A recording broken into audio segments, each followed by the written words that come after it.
Welcome back to A Celtic State of Mind. We made it to Wednesday, guys. I'm with Patrick McGilp and John Yogi Hughes, who is planning to take a breath about 30 minutes into this particular show once I open it up. Gentlemen, what a few days in the world of Celtic. I mean, sometimes you can place where we were last Wednesday versus this week. Patrick, I'm going to come to you first because if I don't, you'll not get a word in once once the big man enters the stage. Patrick, what do you make of the last few days in the world of Celtic? In fact, let's just stretch back to last Wednesday. What do you make of the last 7 days that shook Celtic? I mean, it's hard to believe that me and John haven't even had a chance to have a look at the Sturm Graz performance. I mean, that was within 7 days, that game, which I thought. I mean, maybe the football wasn't free flowing, but we created so many chances, and it was such a good performance in that sense compared to how we've been playing the last couple of months. And I thought that was a big turning point for us. You then go into the Hearts game. I thought we'd done all right in the first half. Better team, but only marginally. And then, we sort of shot ourselves in the foot twice within 5 minutes and the game's over, essentially. Add into that the strange squad selection, add into that some strange substitutions. And you think, right, we're 8 points behind. We really do need to turn things around now. And then, of course, it all kicks off on Monday evening.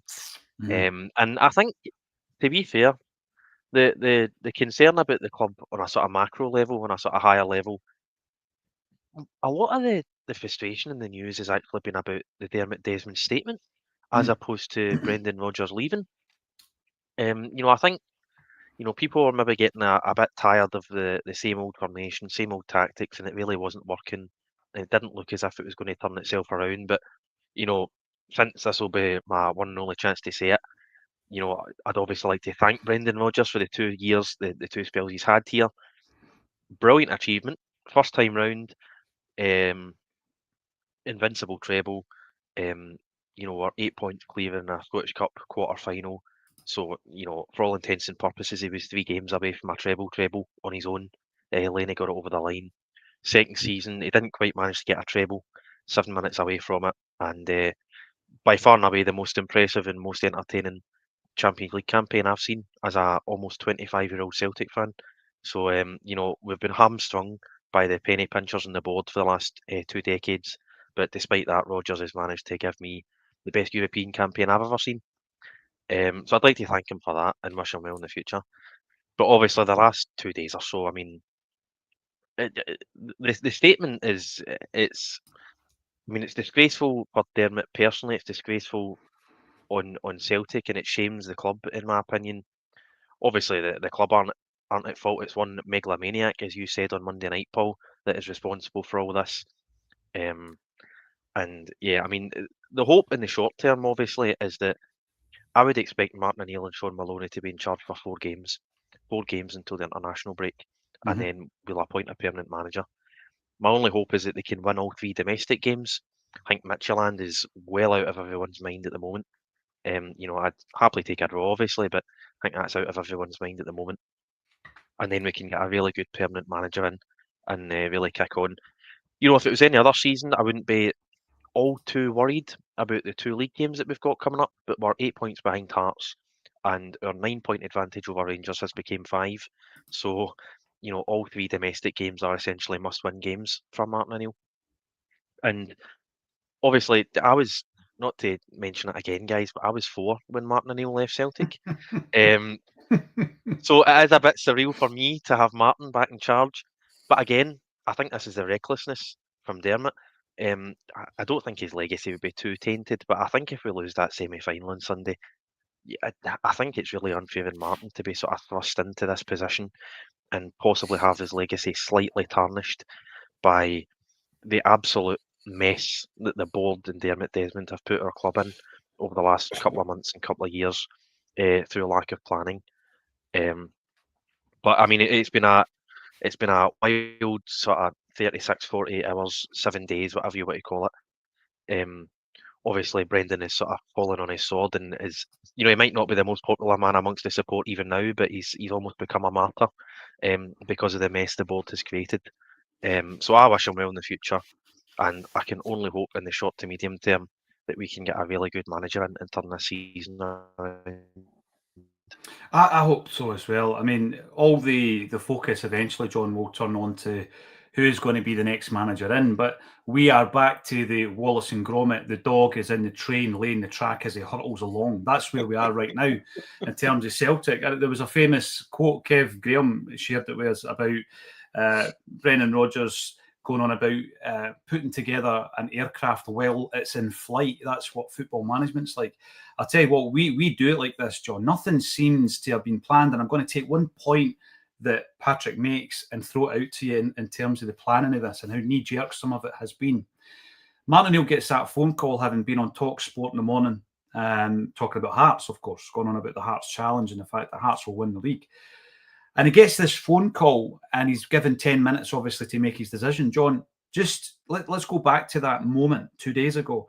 What if Martin O'Neill says no? What Martin O'Neill says, what Patrick said there, I'm happy with my legacy at Celtic. I don't want it tarnished by a single defeat or a draw, never mind losing a cup game, never mind anything else. What if he says no, John? What on earth do we do at that stage? Is Maloney the manager with Strachan and McManus beside him? Is that what happens? No.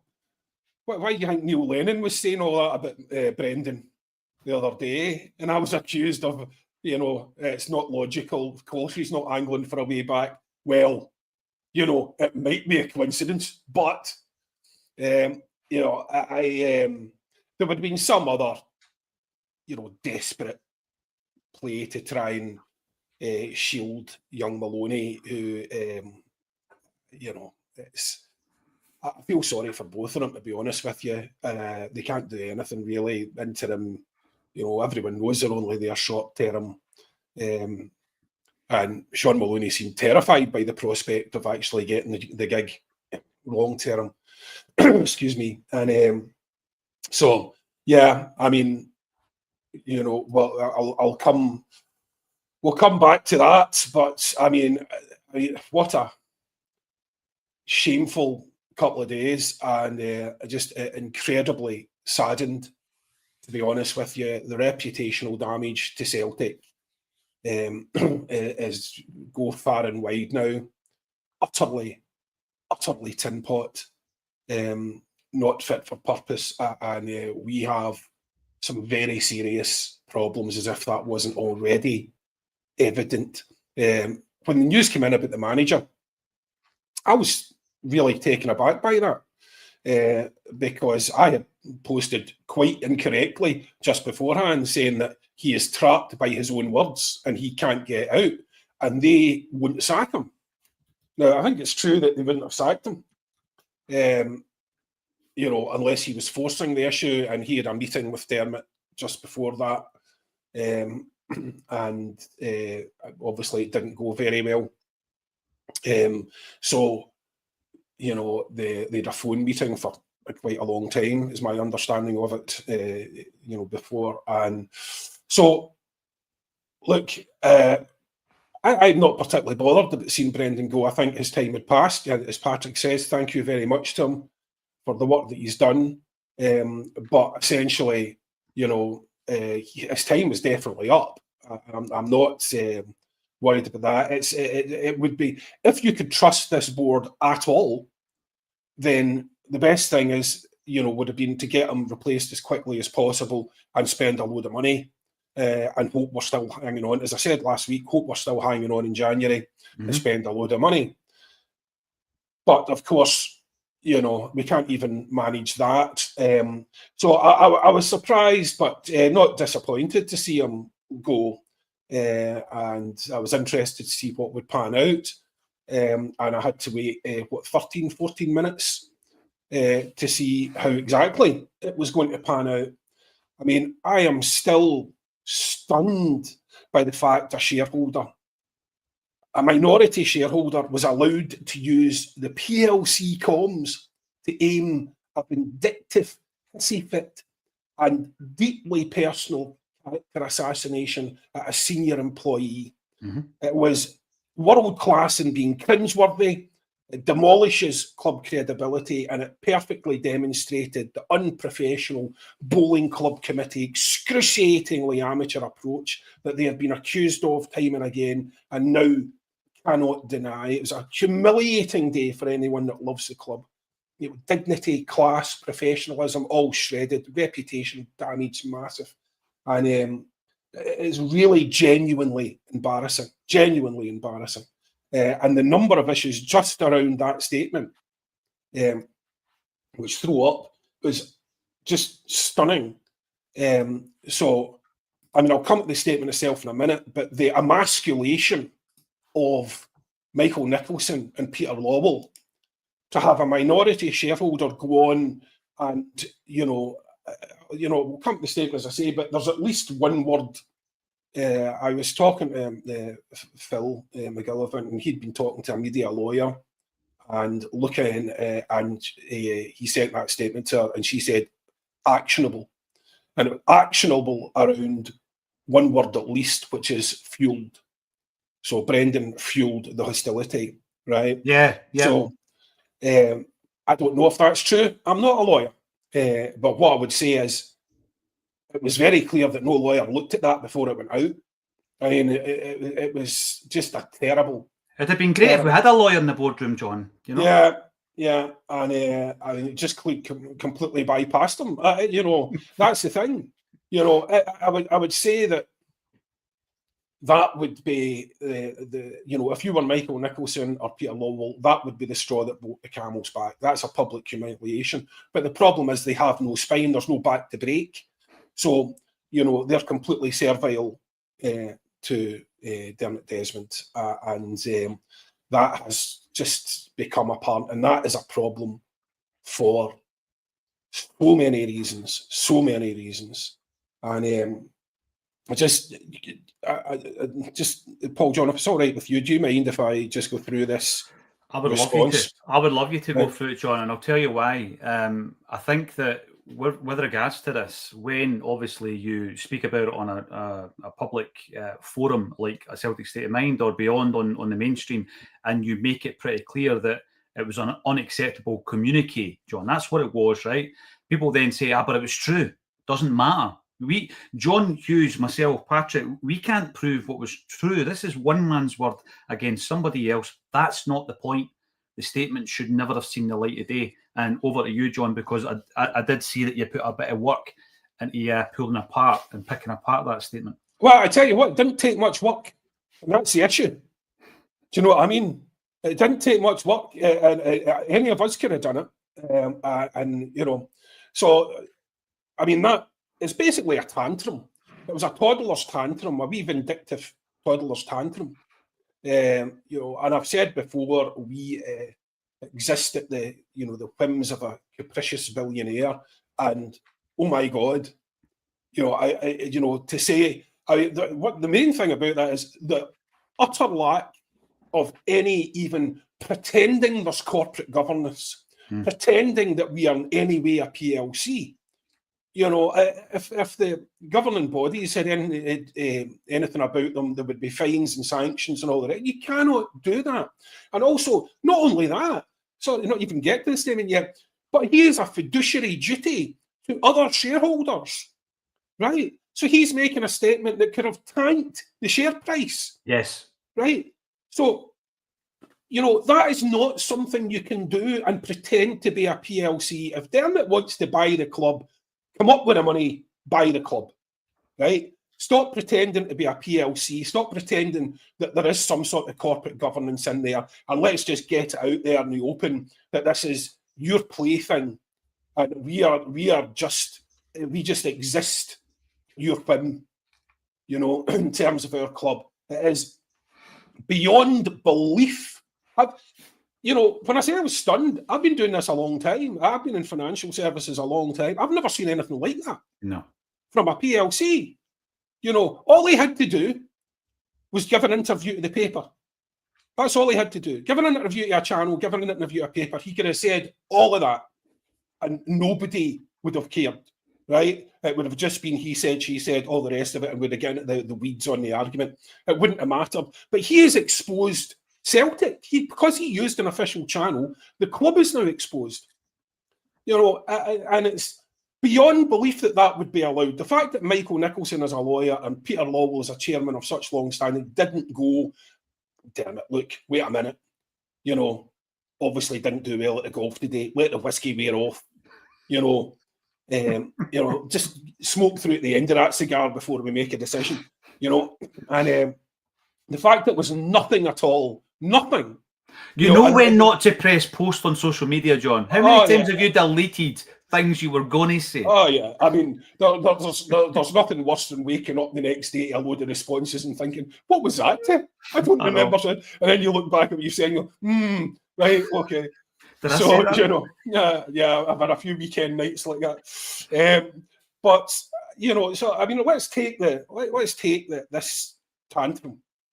So, Brendan implied that the club had made no commitment to offer him a contract. That was simply untrue. No, it was true.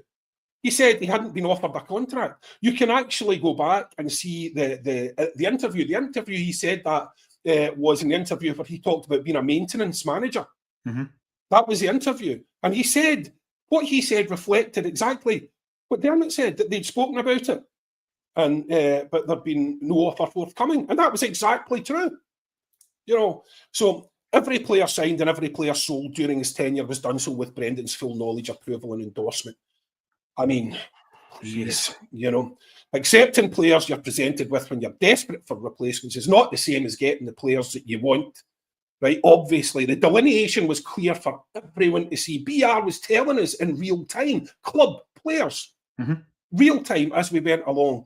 And then he says, including record investment in players he personally identified and approved. The important context there is obviously the record turnover, the record income, the pile of reserves and the failure to get anywhere near a net spend.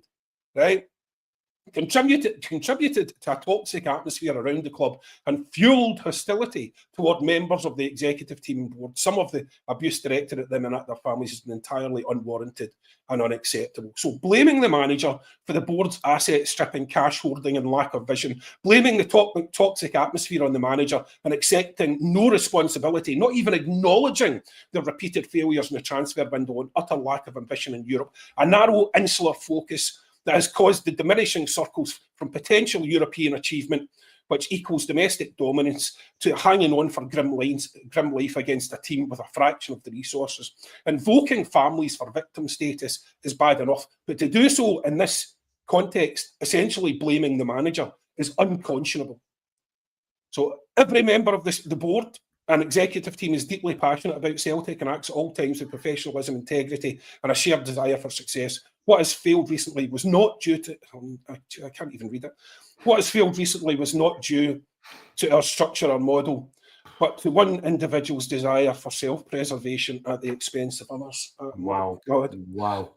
You know, I mean, Christ in a bendy bus. I mean, it is, you know, professionalism, he says, while issuing his tantrum through PLC channels. You know, they certainly don't share the fans' desire for success, not even close. The last part, blaming the manager for everything that's wrong, is breathtaking in its delusion, arrogance and intransigence. They think they're brilliant and everyone else is the problem. The protests haven't made a dent in this conviction, and that is horrendously depressing. That's, you know, in terms of going forward, that's the worst thing in this entire statement. So we all share the same ambition to ensure Celtic's continued success domestically and to achieve further progress in Europe. That's a demonstrable lie. We've had decades of failure to invest in a timely manager, causing a litany of humiliating failures. This season being no different. 40 million gambled and lost, couldn't care less about Europe. Every pound generated by the club is reinvested towards those goals and the continuous improvement of Celtic Football Club. I think that's what he was saying, but it was quite difficult to hear him from the top of that mountain of cash that hasn't been reinvested, you know. And then it's a high mountain, John. Oh my God, Celtic is greater than any one person. He says, doing this. I mean, you know, the man's never heard of Alanis Morissette, obviously, and even that is ironic. You know, I mean, our focus is now on restoring harmony by changing nothing except the next figurehead we blame for our failures. Fantastic. I'm sorry I took so long, but I just think it's important to go through it to see what utter nonsense it was and how easy it is to demolish that. Well, John, I do not apologise for a moment. I mean, we are in the midst of running a series of deep dive special editions of This Is Acsom in relation to many of the points that you have just read out there. So when you're talking about reinvesting every penny, 77 million in the bank, stadium falling to bits. I mean, come on, 77 million in the bank, we don't have a right winger. 77 million in the bank, we don't have a centre forward. So, as you say, demonstrably incorrect, right? And when you talk about the European endeavours not being prepared all the way back to Maribor in 2014, and we know the 7 out of 9, we've seen it where we failed to qualify through these qualifiers because we're not prepared for them. And every Celtic fan that I speak to is alive to this now, Patrick. I think that in terms of communication channels, we get a lot of stick because you think you speak for all the fan base. No, we don't. I speak for me. You speak for you. Coming onto the show today, you don't get an agenda. You don't get a script. You know, it's your view, John's view, my view, and anybody with a smartphone can have their view. They can have it on social media. You know, if they want to go and set their own podcast up, they can do that. That's easy these days. They can do that as well. So that's all it is. It's opinions and it's views. But the more Celtic fans I speak to now are alive and awake to the fact that the stadium is a shambles, the boardroom's a shambles, the communication is a joke. And I think that this statement that John has just torn to pieces there highlights it even more. I think there's a cult following of the Celtic board where if you criticise the board, they think you're criticising Celtic, therefore you're not a real Celtic fan, you're doing it for clicks, it's a crisis clicks, blah, blah, blah. But more and more people, Patrick, that I speak to are coming round to the way thinking of, wait a minute, 34.7, nobody used to speak about that in terms of the shareholder, and everybody's talking about that now. The stadium, everybody's talking about it, you know, because there's probably 50 Celtic podcasts out there delivering this message on their own terms, not because anybody's telling them to do it. So it's important to tear it to pieces. Which part of that statement, Patrick, did you believe? Not a lot of it. You know, I mean, you could make the argument. I think we all know what Brendan's like as a person. I'm sure he is probably quite self-centred. Don't think there's any doubt about that, and he's got a large ego. But I mean, beyond that, there's not a lot of it is true. I mean, we know one thing, obviously, right? They have no problem. Don't use the word lie, but it basically is a lie. I mean, they basically hid behind UEFA PSR, financial sustainability rules, in that Saturday night statement back just after the transfer window closed. That's patently false. We all know it's false. Everyone reading it confirmed it was false. There was no chance we were ever going to breach that ceiling, and yet they used that as an excuse. In the minutes of the meeting earlier this month, they're hiding behind European tax jurisdictions and stuff like that. So they're quite happy to hide behind excuses at any point. As you say, you know, the 34.7%, you know, on Monday night when Gordon Duncan was on Sky covering all this sort of breaking news, he referred to Dermot Desmond as the majority shareholder. Quite a few people on Twitter tend to do it. But by Tuesday morning, when he's standing outside Lennoxtown, he'd corrected himself. So hopefully the narrative is changing and we all recognise that he's the principal shareholder. He has a plurality. He is by far and away the most influential shareholder, but he does not own the club. And he's actually not bought a single share since 2005. The other thing is, I just to sort of go back to the start of what John said there, I actually can imagine how the statement got through, you know, people like Lawwell and Nicholson, because I think a guy who has been that rich for that long and comes out with a statement like that is clearly some sort of bully and is able to bully his way through a PLC board and basically just get what he wants, because in effect he runs the club. You know, he might be a minority shareholder, but the club is his. It's his sort of plaything, as we've spoken about. So I'm sure Lawwell, Nicholson, I think it's is it George Campbell, the new club secretary? I'm not sure of his name. I'm sure they probably all did warn him about the potential legal ramifications of this. And he says, I don't care. You know, basically you're getting the sack unless you put this out. I can quite easily imagine that's what happened on Monday night. I mean, the contract, as John said, it's a difference of perspective. You know, Brendan said, as you say, John, back in early August, that he hadn't been formally offered a contract, and Dermot admits that he didn't formally offer him a contract, yet accuses him of lying when he didn't lie. You know, there was discussions during the summer, discussions back in December. Brendan never denied any of that. So Brendan was not lying at all. I mean, towards the end of it, it does become, completely ludicrous. Basically throwing Brendan under the bus and blaming him for everything.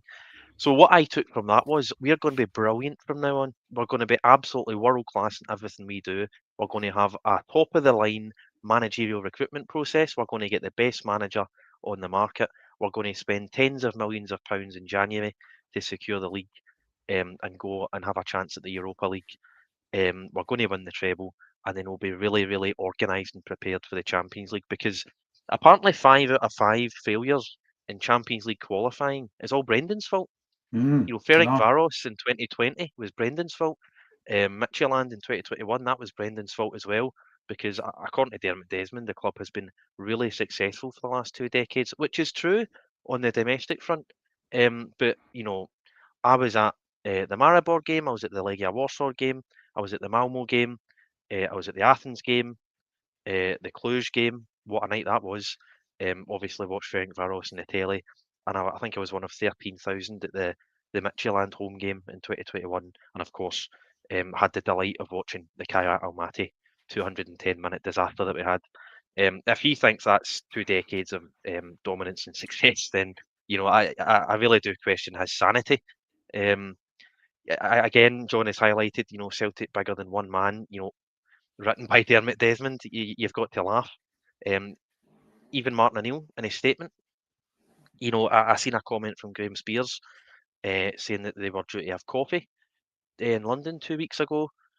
That makes me think that this has been in the offing for quite some time, and that maybe Rodgers jumped before he was pushed, in my opinion. I don't know that. Obviously, none of us will probably ever know the full truth of this. It makes me think he jumped before he was pushed, and that Martin O'Neill has been lined up for this for at least a few weeks. And he said it himself. He says Dermot's the one that contacted him. I've got no doubt that when he resigned, Dermot was the one that Brendan phoned, and I'm sure Dermot Desmond is heavily involved in the recruitment process for the new manager. The fact that Kieran McKenna seems to be the leading name at the moment is a massive indicator that Dermot Desmond is heavily involved, because he's Irish. He was at Manchester United. I think there was faint rumours that we'd spoken to him in 2021. And to be honest, I wouldn't be surprised if we shelled out the money to get Kieran McKenna, if it is indeed who Dermot Desmond wants. One other point about Desmond wanting to throw Brendan under the bus.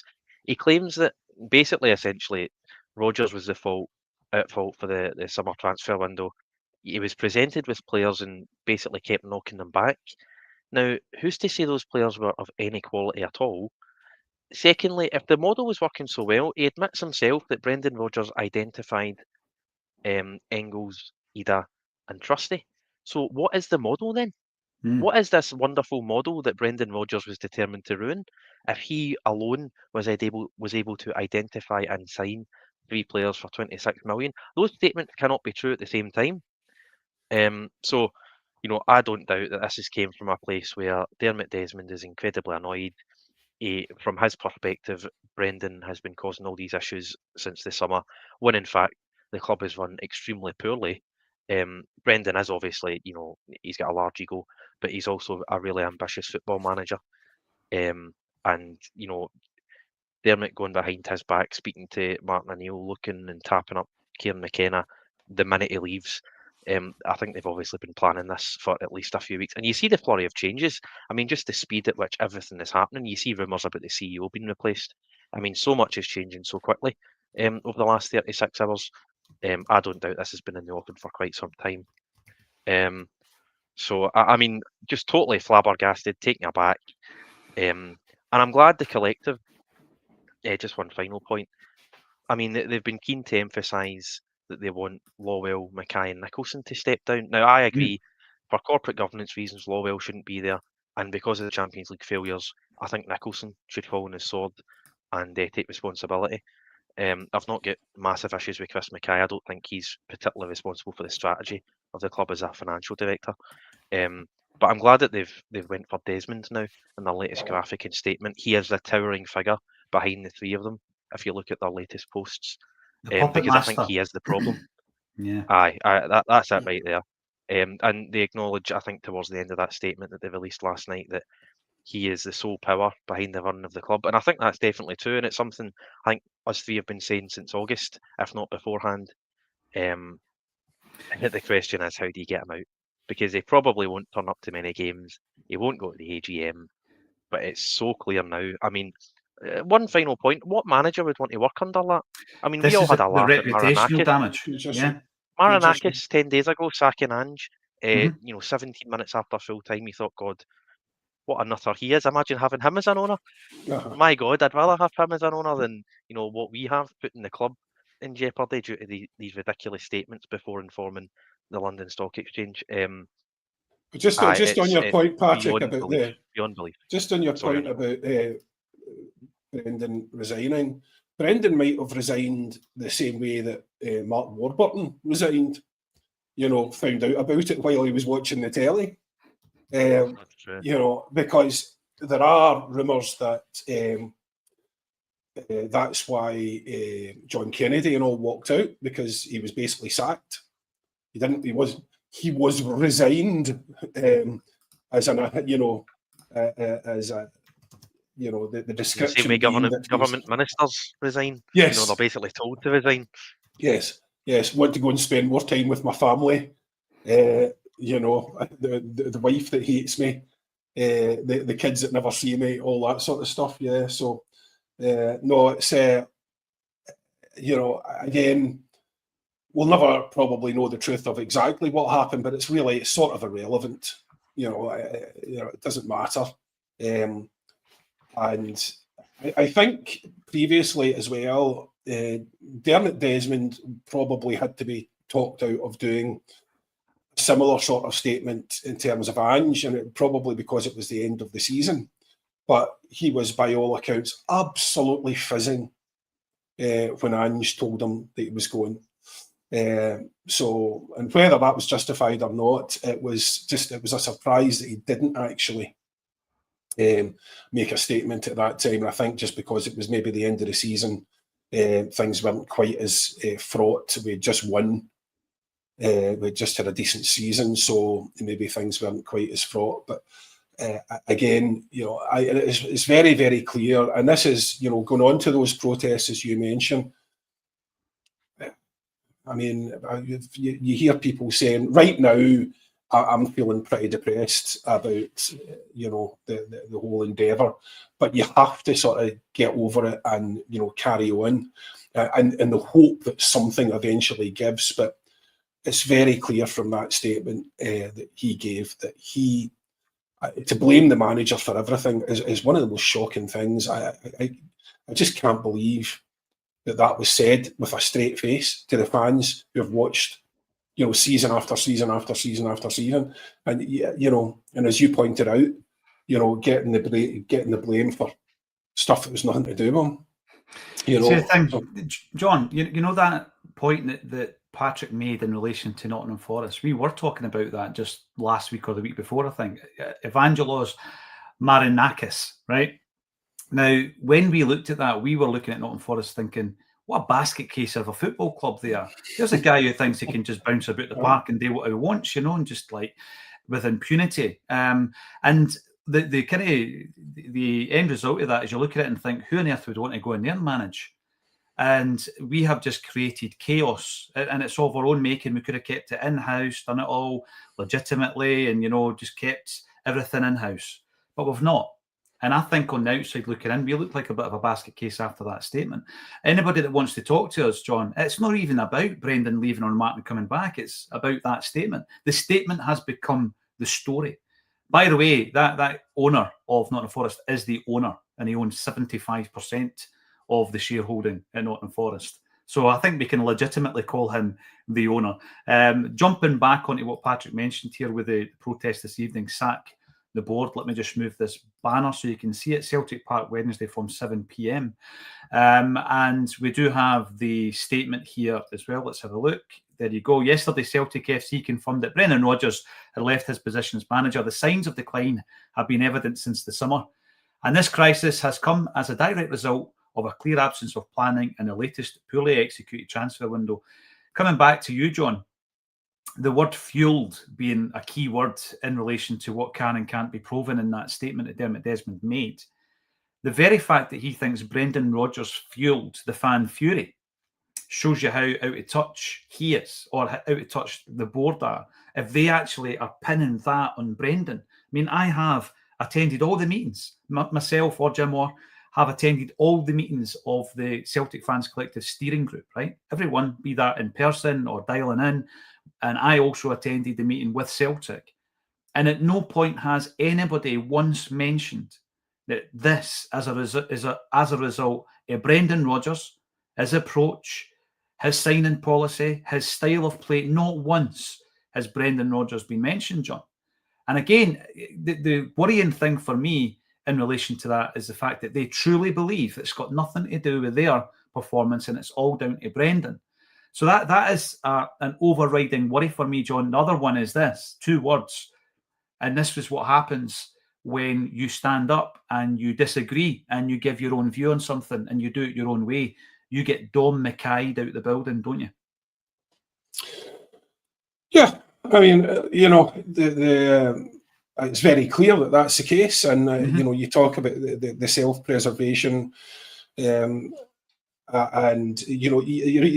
word is that when you're looking at, as Patrick said, the new manager coming in because there's a connection there. You're looking at potentially with the boy Kieran Reid, and then you're looking at the new chairperson. By all accounts, could be a woman who is, can't remember her name off the top of my head, but apparently she's got close connections with Dermot as well. You would need to have close connections with Dermot because nobody that was serious about doing their job. I mean, after that statement was released, every single non-executive director should have resigned. Yeah. If they were doing their jobs at all, they should all have resigned. That is supposed to be about checks and balances. That's your job. You cannot have things like that in a PLC. But they've basically all just conceded that they're there to pick up their money, go to the games, and do nothing else except what Dermot tells them. It is, you would think that anyone who had a shred of backbone at all or self-respect would just be like, well, wait a minute, I know you own the place, but let's say you think you own the place, but let's calm down a bit and see how we go forward from here. I mean, a lot of those guys, they're getting paid like 40 grand a year, but most of them are absolutely minted. Mm-hmm. Is it that important to you? That money, is it so important to you that you can't speak up at all?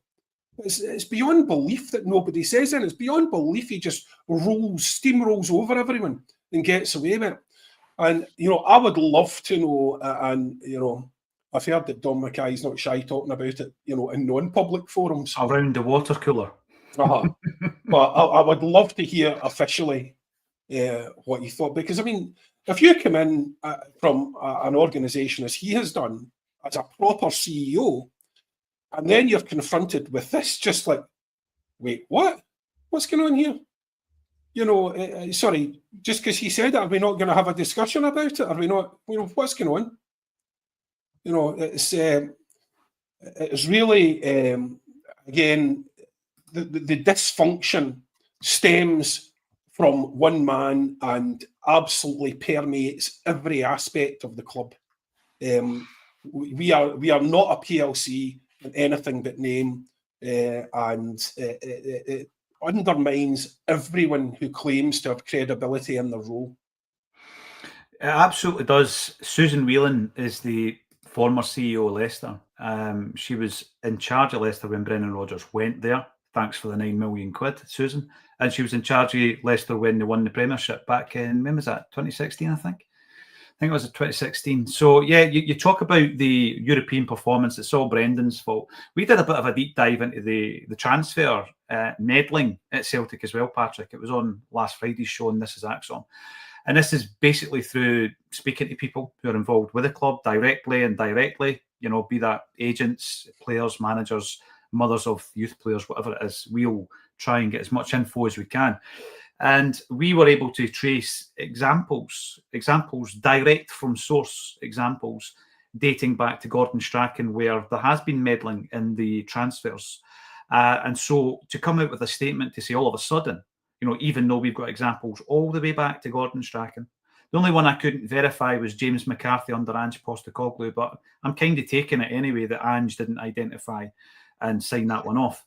That because I've not had an audience with Ange yet, but once that happens, I'll get that confirmed. But we were able to do that, Patrick. So you're able to, just with a bit of investigative nous, be able to tear up some of these arguments and say that it's simply not true. And managers had, I know there was that, there was a collection of different quotes going around with regards to Ronnie Deila and Ange and Neil Lennon saying, the signing, the recruitment's an issue. It's not happening fast enough. We're not getting players in. The quality's not right. So to come out and say that, no, actually, the manager is responsible for everything that comes in, and I just think it's a joke when you can prove otherwise. But unfortunately as well, I do think that Dermot Desmond holds so much influence, guys. You've got people who are going out as a co-commentator on the Sturm Graz games, or an in-studio analyst in the Hearts game, who is delivering a message, who are compromised because they're in Dermot Desmond's pocket and they're working against the narrative. So, I mean, fair play to the likes of Chris Sutton, Patrick, who step up and say, no, I'll give you my opinion. Non-compromise, no agenda. This is my opinion. But there's plenty of others who won't do that. Yeah, absolutely. And, I mean, Neil Lennon, my God, I hadn't even totally forgotten about his comments on Sunday morning until then. Yeah, absolutely incredible. And yeah, I mean, you know what these guys are like? A guy who is allegedly worth 2 or 3 billion. They obviously, the way that they can sort of splash the cash and change people's lives, I'm sure there are a lot of people who are incredibly grateful to Dermot Desmond, because in their eyes, he's magic. He's changed my life. He's given me the Celtic job for the second time, and really, He's a I didn't genius. deserve it. Aye. And, he's probably sitting there with his fingers crossed, hoping that he's going to get it for a third time. Now, that really would be pitchforks. But yeah, it is absolutely breathtaking that. I mean, we obviously give the football manager a lot more control and influence than other clubs. A lot of other clubs, modern progressive organisations, unlike Celtic, have a director of football who oversees the football department, and they have a head coach who then oversees the first team.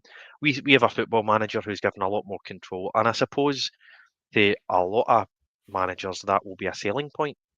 But the idea that he was to blame for everything is ridiculous.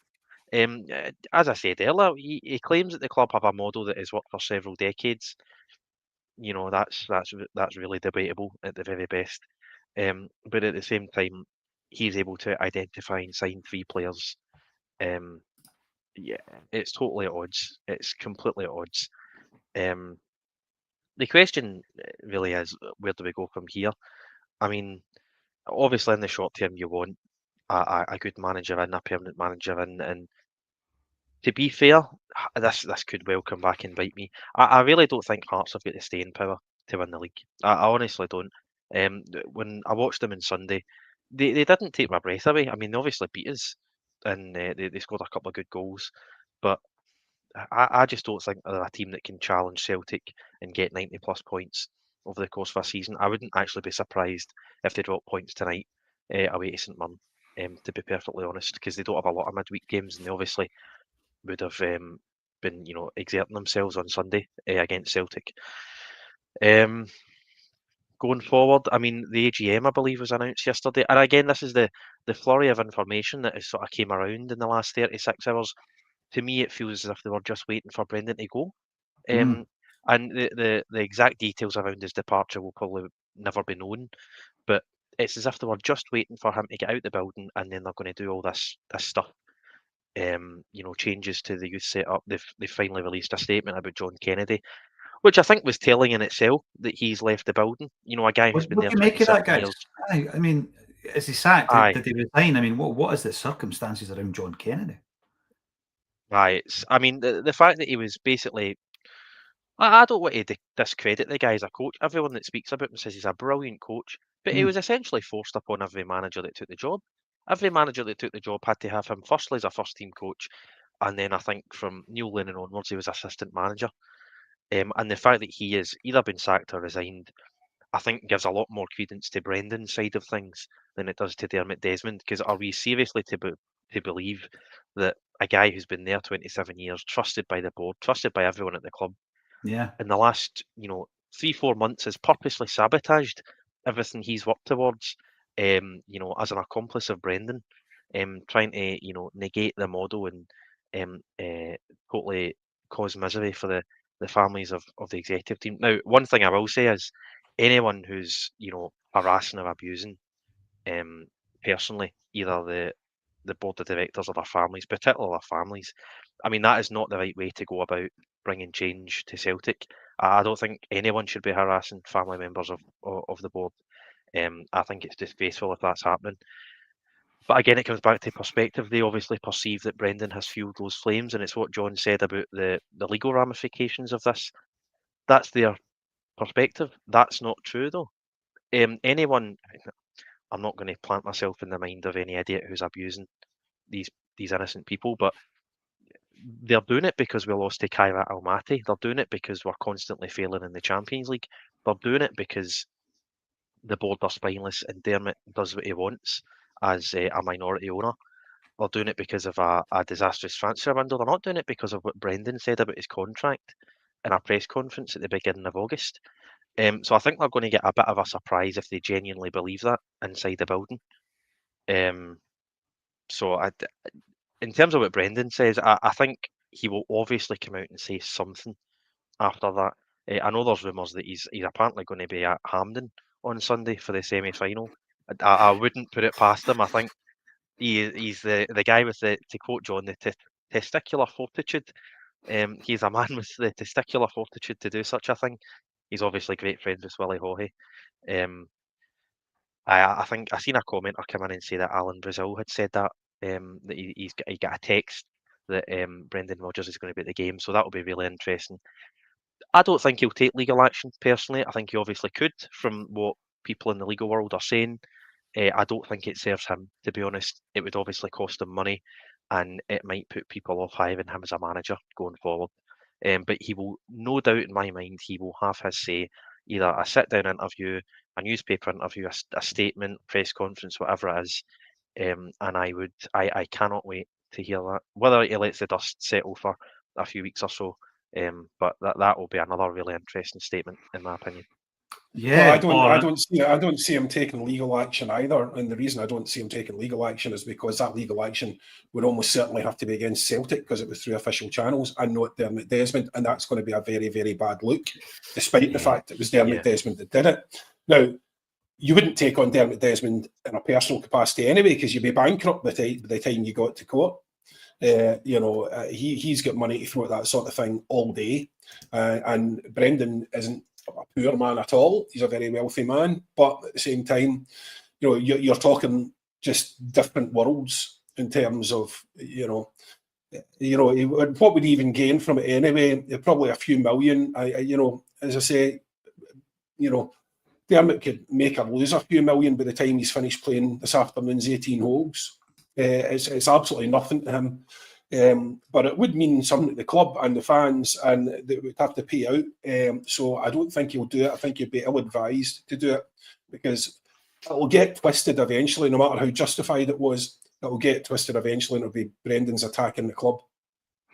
What I'm going to do, John, that's an excellent point there, by the way, when you look at the optics of Brendan Rodgers taking legal action, and it would need to be against Celtic, and then you start realising how much of an operator Dermot Desmond actually is there. Monty, you're in. I cannot recall, there's no way you're 53. I cannot recall ever in my 53 years being as downhearted about Celtic as I feel today. It's hurting and I'm angry. I'm angry at Celtic being torn apart from the inside. It needs to get addressed now. I've been feeling a bit like that, although not 53, Monty. I've been feeling a wee bit like that for a few weeks, actually, in relation to everything that's going on. And yeah, it's not a nice feeling. It's not a nice feeling at all. Our tagline is the year of the comeback, life 2025, and all this kind of stuff. Patrick will not remember Oasis in 1994. John and I will. But obviously, it's the year of the comeback, and Martin O'Neill's coming back, and what's it going to look like? All the focus is still on this statement from Dermot Desmond. What time does it start? The reason I'm bringing this up, V32D, is over the last few weeks, for obvious reasons, we've had a lot of new subscribers on the show. We go live every single day at 12:30 weekdays, every single day at 12:30. And for games, we're half an hour before kickoff. And on a Friday night, you'll get an extra fully produced show at 6 o'clock. At the moment, we're doing a deep dive into everything that's wrong at Celtic Football Club. So thanks for getting involved. If you've not already done so, hit the subscribe and the notification button, and you will be notified when a new video is on its way. I hope to bring a few other ones. Paddy Lavery, no, it's never too late to blame Jerry. You can blame Jerry for what's going on. Feel free to blame Jerry. Jerry's really busy, still very important part of Acsom, very busy at the moment in his day-to-day endeavour. And Michael, just by chance, you're talking about Robbie Keane here. Obviously, to be quite honest, I don't want him anywhere near the football club. And I think the reasons for that are some decisions that he's made in his managerial career previously in terms of taking the Israeli dollar. I don't even know what currency they use, but I'm going to call it that anyway. But just by chance, we do have Kevin McCluskey, our Hungarian correspondent, and I asked him, because you asked that question, to let me know a wee bit more about his team, his style, etc. And what Kev says is, formation-wise, Robbie Keane, fairly flexible, 4-3-3, 3-5-3, 4-3-4-3. I'm not going to do that in Dutch. Likes the team to be full of physicality, hard workers and runners. They do try and play football, but it's fairly basic, and they utilise the big man up top. He's achieved the bare minimum with Frade, stumbled to the league last season and lost the cup final. 5th in the table now, 4 points off the top, but he's done okay in Europe. So even if he was an option, and I don't think he is, I wouldn't fancy it, to be honest. We've also got DD statement was Trump-esque. Any good reputation Celtic had is now gone. Thank you for supporting the channel, David. And I did call it Trumpian yesterday when I was talking about it. Danny Boy, going back to a club is never a good idea. Things have moved on and changed. It's not the same club they left. And it's very seldom works for the better. Right. John, Martin O'Neill. Sorry, on you go. No, I'm just saying it's a... Well, Martin O'Neill is simply here to deflect. Let's be honest, that's all he's there for. As I said, I think at the start, he's deflecting from Maloney because people were furious. But as soon as Sean Maloney was appointed to the pathway manager job, people were already... Well, the chat in the building was that Maloney was there as a break glass in case of emergency option, and that was coming from within the building. So, Sean is apparently a decent coach and thinks very deeply about the game, but he's not. And I think you saw yesterday, he does not have the personality to lead a dressing room at an elite club. You need to be a big personality. You need to have something about you. I'm sure Sean is a very good coach. And hopefully Martin can work on the personality side, but basically Martin won't be adding anything. He even said yesterday, this team can't play in any way that Martin would recognise as something he would want to play. They don't have the players for it, and they haven't been attempting to try and play such a way. Martin, as we know, people are saying, if he can instill that spirit and if he can instill that attitude. That's not what Martin O'Neill did. He instilled players. He got the players in to play his system, and they were very good at playing his system for him. He didn't just suddenly turn around someone's attitude and sort of imbue the whole place with a sense of doggedness that we currently don't have. That's not what he did. He had very good players playing for him in a very specific way. That is not now. So Martin's input to this, I think, is going to be entirely superficial. It's going to be all Sean Maloney taking the training. And to be perfectly honest with you, because it is interim, we're going to see, and as Patrick said before, the testicular fortitude. I should be able to say it. It's the thing I say. But we're going to have to see that from the senior players, because it's all going to be about the senior players. Yeah. I doubt very much Sean Maloney. They had one session. So who do you think picked the team for tonight? Is it going to be Sean Maloney and Martin? Martin, I would be surprised if Martin knows half of these guys. They certainly wouldn't know him. You know, so Sean Maloney will know, but do you think he's going to pick the team? What do you think? Or he talked about speaking to the senior players, and that senior player group, would be personalities I would expect to come to the fore and be making the decisions. I'd be surprised if there's any significant tactical tweaks. I know that Sean played a slightly different way. I think he played a 4-2-3-1 or a 4-3-2-1, whatever it was he played. It didn't work anyway, but that's mainly what he was playing. So no, it wouldn't be a mile off anyway. But if there's any changes tonight, I think that's going to have come straight from the senior players. It is an interesting situation this evening, and it's going to be an interesting atmosphere as well, because on the one hand, you've got the homecoming of Martin O'Neill, who's so well respected, guys. And then on the other hand, you've got all that frustration and the anger and the uncertainty of what's going to be happening. In terms of the team, I did think of a 3-5-2 that we could maybe play tonight.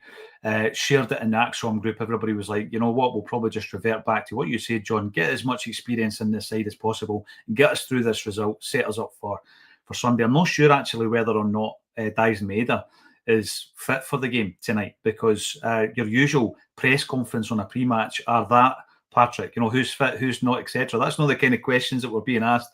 Martin O'Neill was fielding the questions expertly yesterday. Brendan Rodgers leaves the football club along with John Kennedy, Adam Sadler, Jack Lyons and Glenn Driscoll. So quite a lot of departures there. And then Martin O'Neill comes in with Sean Maloney, Mark Fotheringham, and it was also confirmed that Steve McManus is promoted up the way to the first team as well. So you are looking at a situation where Strachan remains, Patrick. Strachan remains. And again, I think that just fuels the disbelief that, why has John Kennedy left? Now, by the way, maybe it was time for him to leave. It's just so unusual that John Kennedy, after 27 years, after all the managers dating right back to Ronnie Dyler, Kennedy leaves. There's a story in that. Kennedy's an important part of getting the truth. And as John says, everybody you speak to in the game, they think, by the way, there's not a more hard-working guy at Celtic Football Club than John Kennedy. Even when he's at home, he's working, all this kind of stuff. And when you look at service at Celtic, I find that quite an important thing as well. There's people at Celtic now, and it's the continuity of that, knowing what Celtic's all about. And I've always kind of spoke about that with John Kennedy. And he has that. He has that in abundance, and now he's gone. But Gavin Strachan's still there. Patrick, you smelled when I said that. I mean, why is that? Is that because his surname's Strachan? Is that because, seriously, I'm putting it out there, is that the same reason that, we've got people on the telly who are still friends with Desmond, basically reading the script? Is it the same reason? Is it nepotism? Of course, I'm sure Gavin's a very qualified guy. I'm sure he's, worked hard as a Celtic employee over the last 5 years. He's obviously got all the passwords to the laptops and the Wi-Fi and all that, and is required for that alone. But I mean, it was the Kellys, the Whites, and the McGinns and all that for 80 years. It's now the Desmonds, the Lawwells, and the Strachans that run Celtic, with the odd Lennon thrown in there. It's families, isn't it? It's nepotism. It's absolute nonsense, is what it is. I naively thought that Kennedy was part of that, not because of any sort of family nepotism, but he'd been at the club so long. He was, again, a really hard-working, high-thought-of coach, but forced upon every manager. Basically says, right, you need to have John Kennedy as your assistant, and even he's left. And they say that the statement reads, left the club with immediate effect. Who knows if that's resigned or sacked? It's not clear. The other three came with Brendan Rodgers. Jack Lyons, I believe he was the analyst who Brendan hired in 2017, left in 2019, and then came back with Brendan in 2023. Sadler worked with him at Leicester. Glenn Driscoll, I think, had been with him since Liverpool. So those aren't a massive surprise, but the John Kennedy thing, especially in Monday night, was a massive tell for me. The fact that he wasn't there. Sensational that it was only announced. I think it was about 2 hours ago. The statement came out. Yeah. So obviously Strachan remains, and it's. I remember we hired, just as the Ange team first hit form. I think we beat Dundee 6-0. We'd finally won a game under Ange, And the following evening, I think we announced that Gordon Strachan was in as some sort of advisory football role. And you think these are guys that Dermot has sounded out in the past and is so happy to bring back to do a job for him. He got Martin O'Neill in, he's brought him back. He got Strachan in. He's since recruited, I think, all 3 of his sons at a certain point. He got Brendan in. He's brought Brendan back. Lawwell, obviously, it was his right-hand man for 20 odd years. I think a good few of his sons have had a job at the club. I'm sure they were all, Brendan was obviously at fault for this transfer window. We are normally world class in everything we do. All of Lawwell's sons who have worked at Celtic were obviously they were the best candidate after the interview process, of course. So I think it is nepotism, the reason that Strachan is there. I don't doubt he's a good coach, a good, technical assistant, whatever his role is, but it's obviously nepotism how he's got there and how he stayed. But certainly going forward tonight, I mean, I encourage the protest. I'm not sure. I think the team will be in by then. I'm certain the directors will already be in by then. They'll obviously see it from the sort of corner window facade. It will be covered by media and stuff like that. So obviously I encourage that. But certainly within the ground, I have no doubt in my mind that with some sort of protest or display ready, because I mean, if you thought the protests were wearing off or the feeling of anger was waning, I mean, it's just been kicked right back into life by the same old people, and basically doing the same old nonsense. And I think they've crossed yet another line. I mean, I've not seen anything like this from Dermot Desmond or the board ever.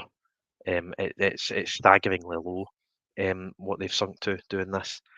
But on the other hand, Martin O'Neill's back. He's probably only going to be here for 4 games, and I think we all need to give him and the team a massive amount of support, because as much as we're going to draw on the senior players, and basically O'Neill's only there as a figurehead and to motivate and manage and get us through a tough patch. Obviously, the senior players will need to dig really deep over the next 2 weeks, and we've got 2 massive games over the next week as well. So I think we do need to give full back into the team. And it will be nice, certainly for people like me, and I'm sure for every Celtic fan, that when they announce the team over the tannoy and they announce that the Celtic manager is Martin O'Neill, I'm sure that will get a massive cheer. Because as much as we might not want a 73-year-old Martin O'Neill who hasn't worked for 6 years in the dugout, he is a Celtic legend, and it's not his fault. He is doing the best he can, and it is the fault of the people above him, and that is why the protests must continue. Yeah, Evangelos Marinakis was the guy that sacked him from his last job, bizarrely enough, just to bring it all full circle, right? It will be interesting to see. I'll tell you what, if Shin Yamada and Inamura, GSP and Callum Osmond play, we know that it's Dermot's that picked the team. Sorry, guys. That's a joke. That's a joke. Cease and desist letter on its way. Right, here we go. John, the van driving legend. Self-styled van driving legend, John. Here's a thought. This is a final thought of the day. Thank you for supporting the channel. I'm going to play devil's advocate. What if Dermot Desmond's, what he said is true? What if Brendan Rodgers was the centre of the issues? I'm not saying the board is innocent, but let's draw a line and move on. I was speaking to John before we came on here, and I said that very thing, John. I said, you know what? Maybe it is true. We will never know. We will never know the truth, right? And as many people say, and it's becoming cliche, the truth will be somewhere in the middle, right? But when it comes down to it, regardless of that, it should never have been released as a Celtic statement. It should never have been released as an official documented statement that's out there now. And it's become the story. If the end result of this is that Dermot Desmond is laser focused and he has a blowtorch to every single department, and he takes that flamethrower to every single department, just like he has done to Brendan, what he'll find is that there's other ineptitude, there's other incompetence within the boardroom, within the academy. And if he does that, and that's his due diligence, and he walks away and lots of people have been replaced with better candidates, then you know what? It's collateral damage, and we'll get over it. We'll be covering it every single step of the way. We'll be covering the game tonight. If you want to talk more about predicted lineups and all that kind of stuff, I will be on 30 minutes before the Falkirk game kicks off with Chris McElwain. All that's left for me to say is, if you haven't done so already, subscribe to the channel, give us a big thumbs up, hit the notifications bell, and come and see us live with Chris Sutton. That'll be interesting on Friday night. Greenock, ticket link under the video. Thanks for joining us on A Celtic State of Mind.